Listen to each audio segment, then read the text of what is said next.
গুনাহ থেকে বাঁচার জন্য, পাপ থেকে বাঁচার জন্য গুনাহের চিন্তা মাথায় আসলেই একজনের কথা দিলে স্মরণ করবেন, একজনকে ভয় করবেন সাথে সাথে। তিনি কি?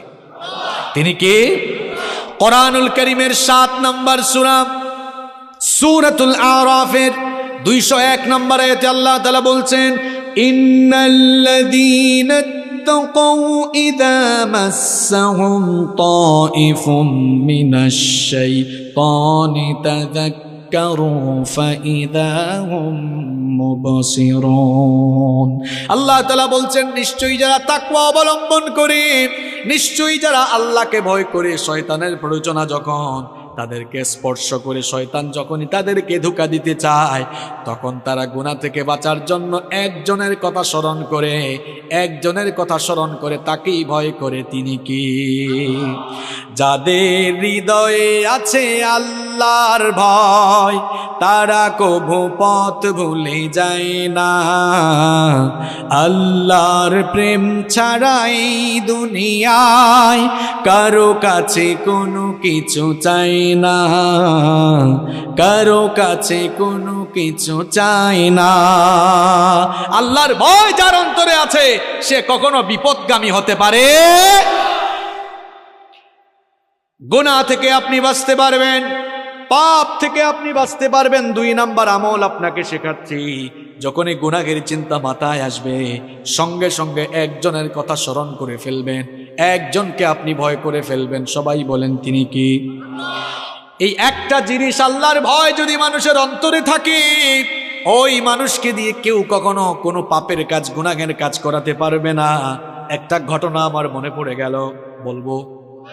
সুনানে বাইহাকির ভেতরে হাদিস বর্ণিত হয়েছে, খুব মন দিয়ে ঘটনাটা শুনেন আমার বাবারা, প্রিয় ভাইয়েরা, খুব মন দিয়ে ঘটনাটা শুনেন।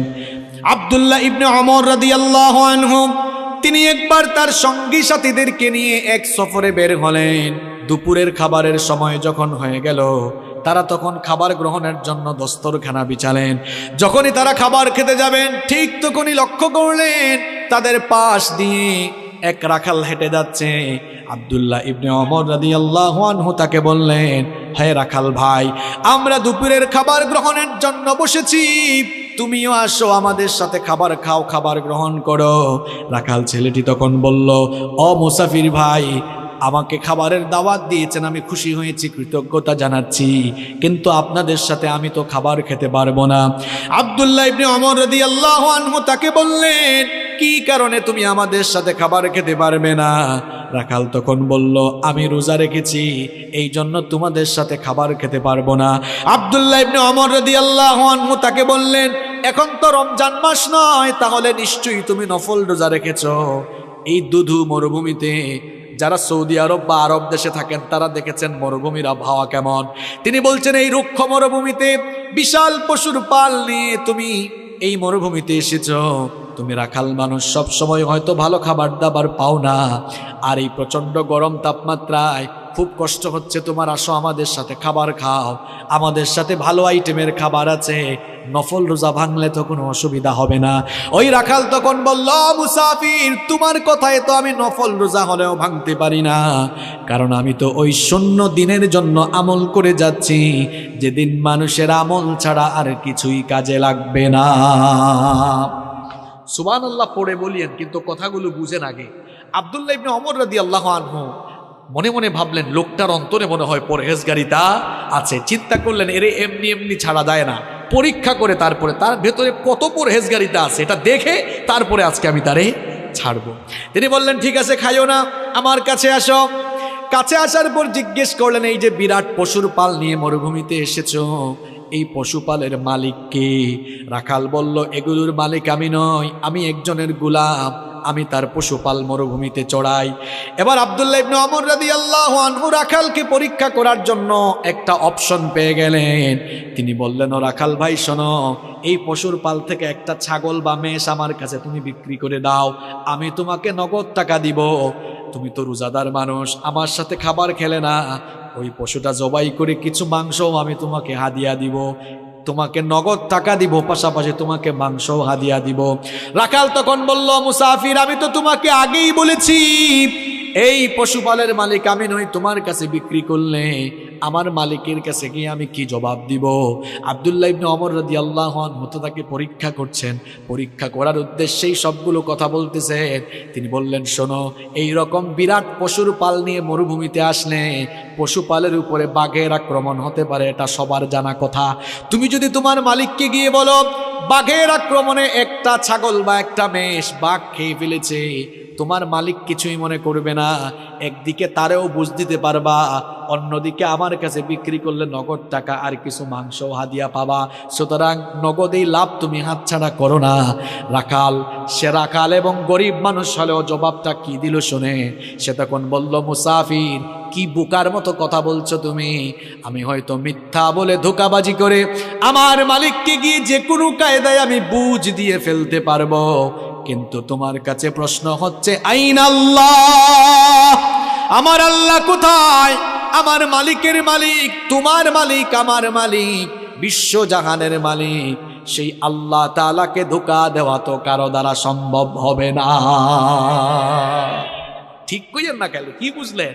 দেখছেন, অন্তরে আল্লাহর ভয় থাকলে কেউ জোর করে কখনো তাকে দিয়া খারাপ কাজ করাতে পারবে না। আমি তো বলি, কারো অন্তরে আল্লাহর ভয় থাকলে এরে আপনি গাছের সাথে বাঁধা পিটানো, যদি বলেন যাই খারাপ কাজ করছে মরে যাবে, তাও আল্লাহর ভয়ে গুনাহের কাজ করবে না। শুধু পুলিশ দিয়া পিটাইয়া মানুষ ভালো বানানো যায় না। মাঝে মাঝে দেখা যায় জেলখানায় ঢুকার পরে দাগি দাগি আসামি জামিন নিয়ে বের হয়ে প্রমোশন নিয়ে বড় বড় ডাকাত হয়ে যায়। শুধু পিটাইয়া মানুষ ভালো বানাইতে পারবেন না।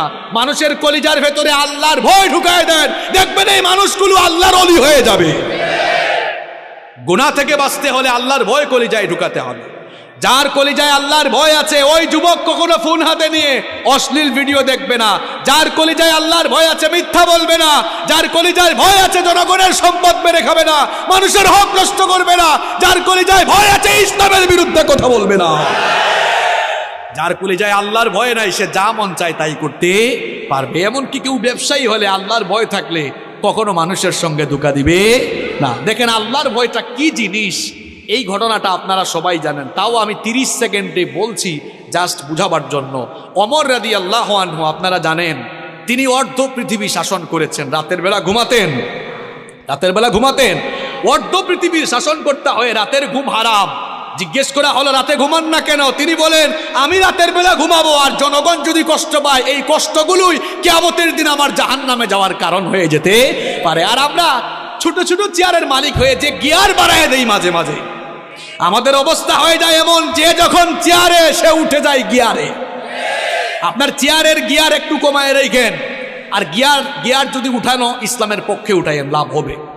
যেমন আমিও এখন গিয়ারে, কারণ আমি চেয়ারে, তবে আমার গিয়ার কোরআন হাদিসের পক্ষে, ইসলামের পক্ষে আছে।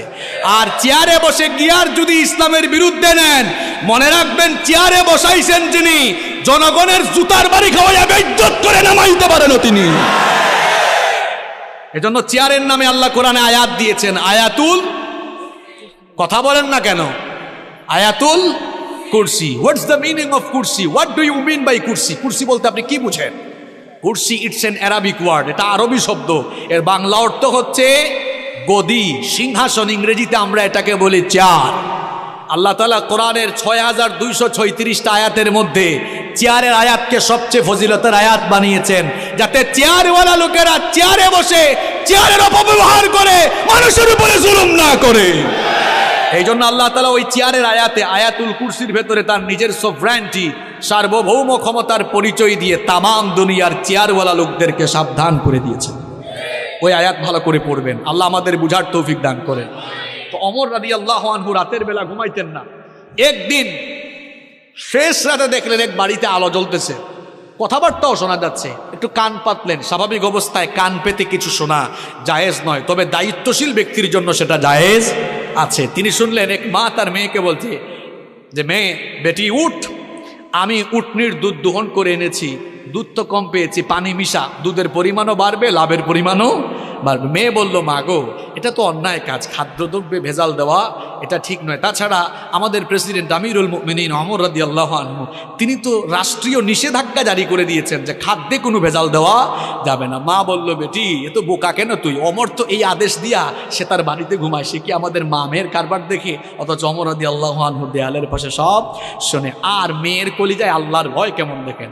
মেয়ে বলল, মা গো, তিনি না হয় ঘুমাচ্ছেন, কিন্তু উনার রব, তোমার রব আমার রব, তিনি কি রাতের বেলা ঘুমায় থাকেন নাকি? উনার তো কোনো তন্দ্রা নাই, ঘুম নাই, তিনি সব দেখেন কিনা।